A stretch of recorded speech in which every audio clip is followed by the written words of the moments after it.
ಯಾರು ಯಾರನ್ನ ಕ್ಷಮಿಸಬೇಕಿತ್ತು ಮೋದಿಜಿ? ಫಸ್ಟ್ ಕನ್ನಡಕ್ಕೆ ಸ್ವಾಗತ. ನಾನು ಶ್ರೀದುರ್ಗಾ.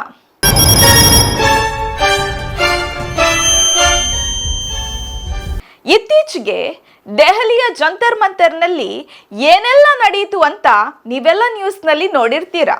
ಆದರೆ ಈ ಇಡೀ ಪ್ರೊಟೆಸ್ಟ್ ಹಿನ್ನೆಲೆಯಲ್ಲಿ ನಮಗೆ ಮೇಲ್ನೋಟಕ್ಕೆ ಕಾಣಿಸದೇ ಇದ್ದ ದೊಡ್ಡ ಮಟ್ಟದ ಹೈಡ್ರಾಮಾ ಮತ್ತು ಪವರ್ ಗೇಮ್ ನಡೆದಿದೆ. ನೀಟ್ ಪರೀಕ್ಷೆಯ ಪೇಪರ್ ಲೀಕ್ ಅಕ್ರಮಗಳನ್ನು ವಿರೋಧಿಸಿ ನ್ಯಾಯ ಕೇಳೋಕೆ ಬಂದಿದ್ದ ಸಾವಿರಾರು ಯುವಜನರ ಮೇಲೆ ದೆಹಲಿ ಪೊಲೀಸರು ಮಾಡಿದ ಕ್ರೂರ ಲಾಠಿ ಚಾರ್ಜ್, ಅದಾದ ಮೇಲೆ ಪ್ರಧಾನಿ ಮೋದಿ ನೀಡಿದ ವಿವಾದಾತ್ಮಕ ಸ್ಟೇಟ್ಮೆಂಟ್, ಧರ್ಮೇಂದ್ರ ಪ್ರಧಾನ್ ರಾಜೀನಾಮೆ ಸುತ್ತ ನಡೆದ ರಾಜಕೀಯ. ಇಡೀ ಕತೆ ಏನಾಗಿತ್ತು ಗೊತ್ತಾ? ಜೂನ್ 6, 2026ರಂದು ಕಾಕ್ರೋಚ್ ಜನತಾ ಪಾರ್ಟಿ ಅಂದರೆ ಸಿಜೆಪಿ ನೇತೃತ್ವದಲ್ಲಿ ಆರಂಭವಾದ ಈ ಪ್ರತಿಭಟನೆ ಜುಲೈ 20ರ ಹೊತ್ತಿಗೆ ದೆಹಲಿಯನ್ನೇ ನಡುಗಿಸಿಬಿಡ್ತು. ಇವತ್ತಿನ ವಿಡಿಯೋದಲ್ಲಿ ಜೂನ್ 6ರಿಂದ ಹಿಡಿದು ಸಂಫರ್ಜಂಗ್ ಆಸ್ಪತ್ರೆಯ ಹೈಡ್ರಾಮಾ, ಪೊಲೀಸ್ ಕಮಿಷನರ್ ಚೇಂಜ್, ಅರ್ಧರಾತ್ರಿಯ ಮಿಲಿಟರಿ ಶೈಲಿಯ ಮಿಷನ್, ಮಧ್ಯ ವಿದ್ಯಾರ್ಥಿಗಳ ಮೇಲೆ ನಡೆದ ದೌರ್ಜನ್ಯ, ಕೊನೆಗೆ ಪ್ರಧಾನಿ ಮೋದಿಯ ಮೊಸಳೆ ಕಣ್ಣೀರು, ಪ್ರತಿಯೊಂದು ಇನ್ಸೈಡ್ ಡೀಟೇಲ್ಸ್ ಅನ್ನ ಒನ್ ಬೈ ಒನ್ ಡಿಫೈನ್ ಮಾಡೋಣ. ವಿಡಿಯೋನ ಪೂರ್ತಿಯಾಗಿ ಕೊನೆಯವರೆಗೂ ನೋಡಿ. ಸೋನಂ ವಾಂಗ್ಚುಕ್ ಎಂಟ್ರಿ ಮತ್ತು ಗವರ್ಮೆಂಟ್ನ ಜಿಜ್ಞಾಸೆ. ಕತೆ ಶುರುವಾಗೋದು ಜೂನ್ 6, 2026ರಿಂದ ಸಿಜೆಪಿ ಜಂತರ್ ಮಂತರ್ನಲ್ಲಿ ಪ್ರೊಟೆಸ್ಟ್ ಸ್ಟಾರ್ಟ್ ಮಾಡುತ್ತೆ. ನಾರ್ಮಲ್ ಆಗಿ ಯಾವುದೇ ಪ್ರೊಟೆಸ್ಟ್ ನಡೆದರೂ ದಿನಗಳು ಕಳೆದಂತೆ ಬಿಸಿಲು ಹೆಚ್ಚಾಗುತ್ತೆ, ಜನರಿಗೆ ತಮ್ಮ ಕೆಲಸ ಇರುತ್ತೆ. ಕಾಲಕ್ರಮೇಣ ಕ್ರೌಡ್ ಕಡಿಮೆಯಾಗಿ ಪ್ರೊಟೆಸ್ಟ್ ತಣ್ಣಗಾಗುತ್ತೆ. ಸರ್ಕಾರ ಕೂಡ ವಿದ್ಯುತ್ ಕಟ್ ಮಾಡಿ ನೀರು ನಿಲ್ಲಿಸಿ ಶೌಚಾಲಯ ತೆಗೆದರೆ ಜನ ತಾನಾಗಿಯೇ ಬೇಸತ್ತು ಮನೆಗೆ ಹೋಗ್ತಾರೆ ಅಂತ ಕಾಯುತ್ತಿರುತ್ತೆ. ಆದರೆ ಜೂನ್ 28ರಂದು ಬಿಗ್ ಟ್ವಿಸ್ಟ್ ಸಿಗುತ್ತೆ. ಪ್ರಖ್ಯಾತ ಕಾರ್ಯಕರ್ತ ಸೋನಂ ವಾಂಗ್ಚುಕ್ ಈ ಪ್ರೊಟೆಸ್ಟ್ ಸೇರಿಕೊಂಡು ಉಪವಾಸ ಸತ್ಯಾಗ್ರಹ ಸ್ಟಾರ್ಟ್ ಮಾಡ್ತಾರೆ. ಜುಲೈ 12ರ ಹೊತ್ತಿಗೆ ವಾಂಗ್ಚುಕ್ ಅವರ ಉಪವಾಸ 2 ವಾರ ದಾಟುತ್ತೆ. ದಿನದಿಂದ ದಿನಕ್ಕೆ ಜನರ ಸಿಂಪತಿ ವಾಂಗ್ಚುಕ್ ಕಡೆಗೆ ಹೆಚ್ಚಾಗೋಕೆ ಶುರುವಾಯಿತು. ಆಗ ಬಿಜೆಪಿ ಸರ್ಕಾರಕ್ಕೆ 3 ಆಪ್ಷನ್ ಇತ್ತು.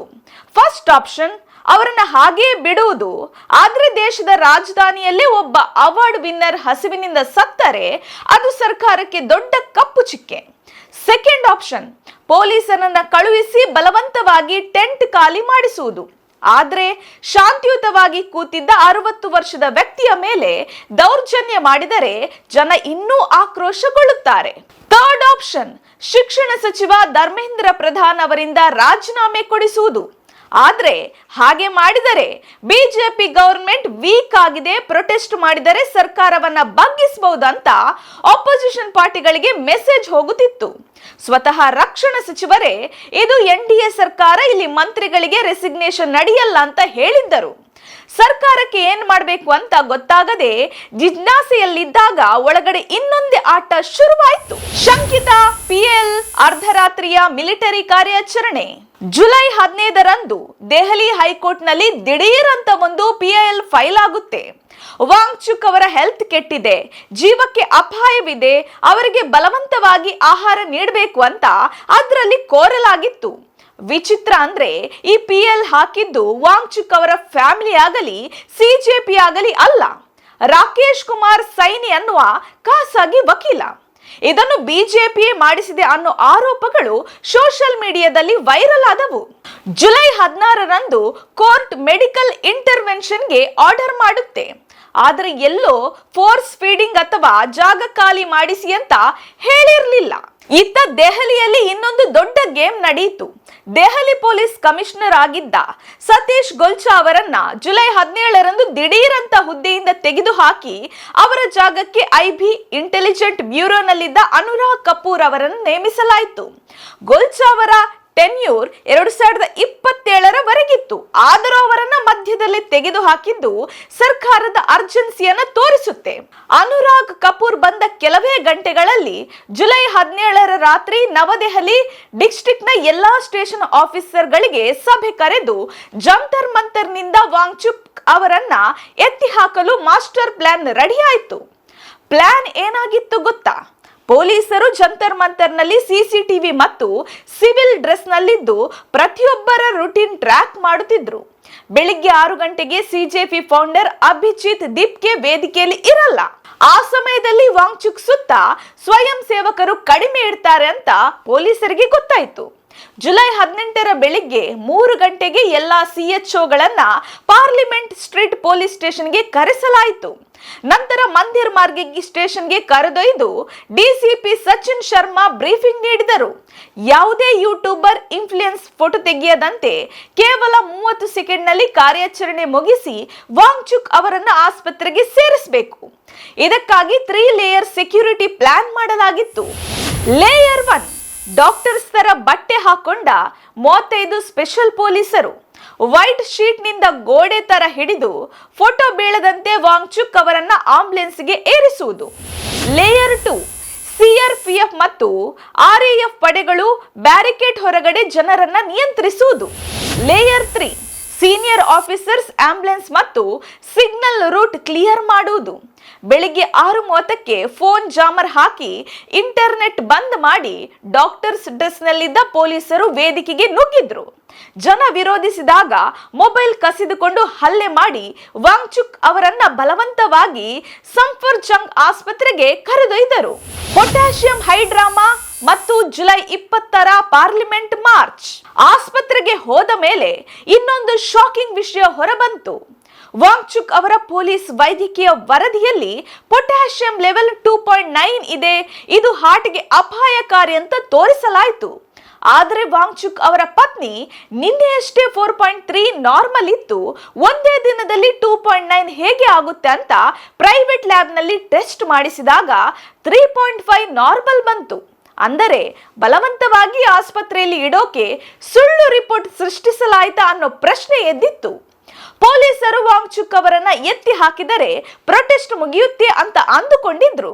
ಆದ್ರೆ ಪ್ರೊಟೆಸ್ಟ್ 3ರಿಂದ 4 ಪಟ್ಟು ಹೆಚ್ಚಾಯಿತು. ಜುಲೈ 19ರಂದು ಆಸ್ಪತ್ರೆಯಿಂದ ವಾಂಗ್ಚುಕ್ ಅವರ ಹಸ್ತಲಿಖಿತ ಪತ್ರ ಹೊರಬಂತು. ಅದರಲ್ಲಿ ಅವರು from my illegal detention at Safdarjung July 20ರಂದು ಭಾರತದ 2ನೇ ಸ್ವಾತಂತ್ರ್ಯ ಹೋರಾಟ, ಎಲ್ಲರೂ ಸಂಸತ್ತಿನ ಕಡೆಗೆ ಮಾರ್ಚ್ ಮಾಡಿ ಅಂತ ಕರೆ ನೀಡಿದರು. ಇಷ್ಟೇ, ಸೋಷಿಯಲ್ ಮೀಡಿಯಾದಲ್ಲಿ ಬೆಂಕಿ ಹೊತ್ತಿಕೊಳ್ತು. ಸಿಜೆಪಿಯಲ್ಲಿ 3 ಲಕ್ಷಕ್ಕೂ ಹೆಚ್ಚು ಸೈನ್ಸ್ ಆಪ್ಗಳಿದ್ದವು. 247 ಯೂಟ್ಯೂಬರ್ಗಳು, ಎಸ್ಎಫ್ಐ, ಎಐಎಸ್ಎ, ಎಐಎಸ್ಎಫ್ ನಂತಹ ಸ್ಟೂಡೆಂಟ್ ಯೂನಿಯನ್ಗಳು, ಡಿಯು, ಜೆಎನ್ಯು, ಜಾಮಿಯಾ ಕ್ಯಾಂಪಸ್ಗಳಿಂದ ಲಕ್ಷಾಂತರ ವಿದ್ಯಾರ್ಥಿಗಳನ್ನ ಒಗ್ಗೂಡಿಸಿದವು. ಜೊತೆಗೆ ನೀಟ್ ಪರೀಕ್ಷೆ ಬರೆದಿದ್ದ 23 ಲಕ್ಷ ವಿದ್ಯಾರ್ಥಿಗಳ ಆಕ್ರೋಶವು ಸೇರಿತು. ದೆಹಲಿ ಪೊಲೀಸರು ಇಡೀ ನವದೆಹಲಿಯನ್ನ 15 ಸೆಕ್ಯೂರಿಟಿ ಝೋನ್ ಮಾಡಿ ಬಿಎನ್ಎಸ್ ಸೆಕ್ಷನ್ 163 ಜಾರಿ ಮಾಡಿದ್ರು.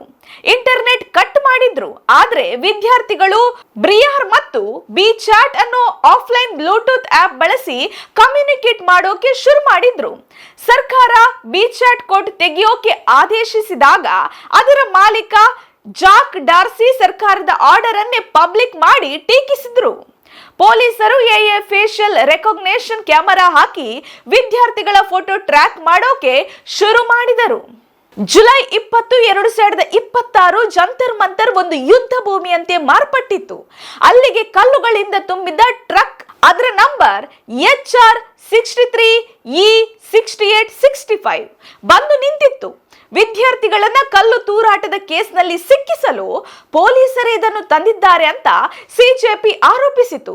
ಯಾಕೆಂದ್ರೆ ಆ ಟ್ರಕ್ ಅನ್ನು ಜುಲೈ 16ರಂದೇ Parliament Street police station seize ಮಾಡಿತ್ತು.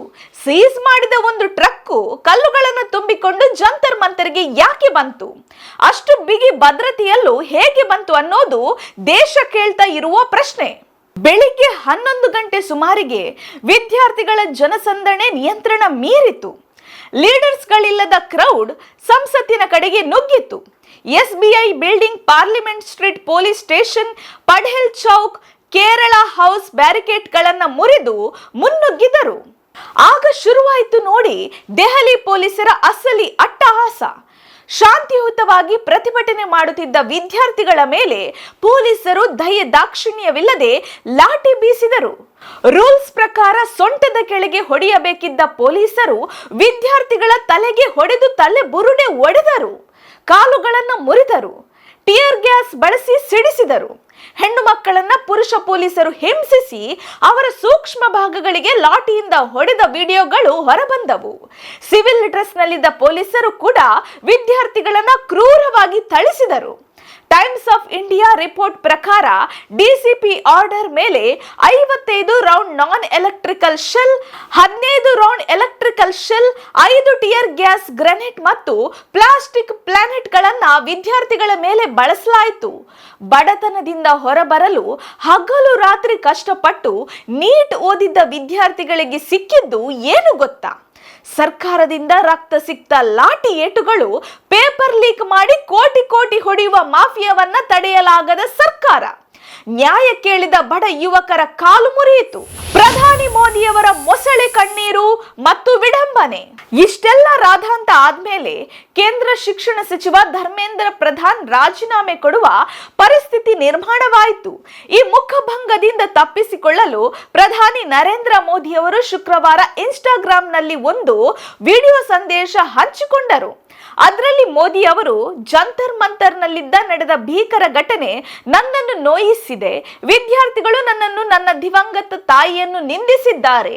ಆದರೂ ದಾರಿ ತಪ್ಪಿದ ಆ ವಿದ್ಯಾರ್ಥಿಗಳನ್ನ ನಾನು ಕ್ಷಮಿಸಿದ್ದೇನೆ ಅಂತ ಮೊಸಳೆ ಕಣ್ಣೀರು ಸುರಿಸಿದ್ರು. ಇದು ವರ್ತಮಾನದ ಅತಿ ದೊಡ್ಡ ವಿಡಂಬನೆ ಅಲ್ಲದೆ ಇನ್ನೇನು? ನೀಟ್ ಅಕ್ರಮದಿಂದ ಕೋಟ್ಯಾಂತರ ವಿದ್ಯಾರ್ಥಿಗಳ ಭವಿಷ್ಯ ಹಾಳಾಗಿದ್ದಕ್ಕೆ ದೇಶದ ಕ್ಷಮೆ ಕೇಳಬೇಕಿದ್ದ ಪ್ರಧಾನಿಗಳು ನಾನು ನಿಮ್ಮನ್ನು ಕ್ಷಮಿಸಿದ್ದೇನೆ ಅಂತ ಔದಾರ್ಯ ಮೆರೆಯುತ್ತಿದ್ದಾರೆ. ನಿಜಕ್ಕೂ ಯಾರನ್ನು ನಿಂದಿಸಿದ್ದು, ನ್ಯಾಯ ಕೇಳಲು ಬಂದ ವಿದ್ಯಾರ್ಥಿಗಳನ್ನ ದೇಶದ್ರೋಹಿಗಳು, ಉಗ್ರಗಾಮಿಗಳು, ನಕ್ಸಲೇಟ್ಗಳು, ಚೀನಾ ಬೆಂಬಲಿಗರು ಅಂತ ಕರೆದು ನಿಂದಿಸಿದ್ದು ಇದೇ ಬಿಜೆಪಿ ನಾಯಕರಲ್ವೇ? ಲೋಕಸಭಾ ಚುನಾವಣೆಯಲ್ಲಿ ಒಂದು ನಿರ್ದಿಷ್ಟ ಸಮುದಾಯದ ವಿರುದ್ಧ ಮತ್ತು ವಿರೋಧ ಪಕ್ಷದ ನಾಯಕರ ವಿರುದ್ಧ ಇವರು ಬಳಸಿದ ಭಾಷೆ ದೇಶಕ್ಕೆ ಗೊತ್ತಿಲ್ವಾ?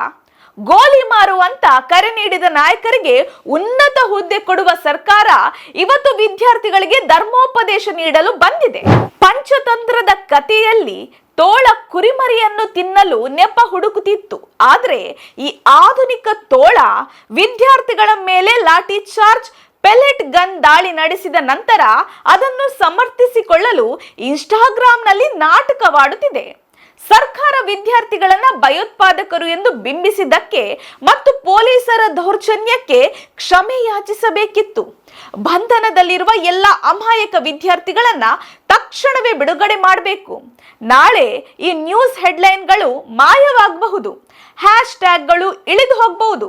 ನಾನು ಮಾಡುತ್ತಿರುವ ಈ ವಿಡಿಯೋ ಕೂಡ ಹಳೆಯದಾಗಬಹುದು. ಆದ್ರೆ ಅಂದು ಪೊಲೀಸರ ಲಾಠಿ ಏಟಿನಿಂದ ಕಾಲು ಮುರಿದುಕೊಂಡ ಆ ಬಡ ಮಗುವಿಗೆ, ಮಾನಸಿಕ ಶಾರೀರಿಕ ದೌರ್ಜನ್ಯಗೊಳಗಾದ ಆ ಹೆಣ್ಣು ಮಕ್ಕಳಿಗೆ ತಮ್ಮ ರಕ್ಷಣೆ ಮಾಡಬೇಕಿದ್ದ ಪೊಲೀಸರು ಮತ್ತು ಸರ್ಕಾರ ಮಾಡಿದ ಈ ಅನ್ಯಾಯ ಜೀವನ ಪೂರ್ತಿ ನೆನಪಿರುತ್ತೆ.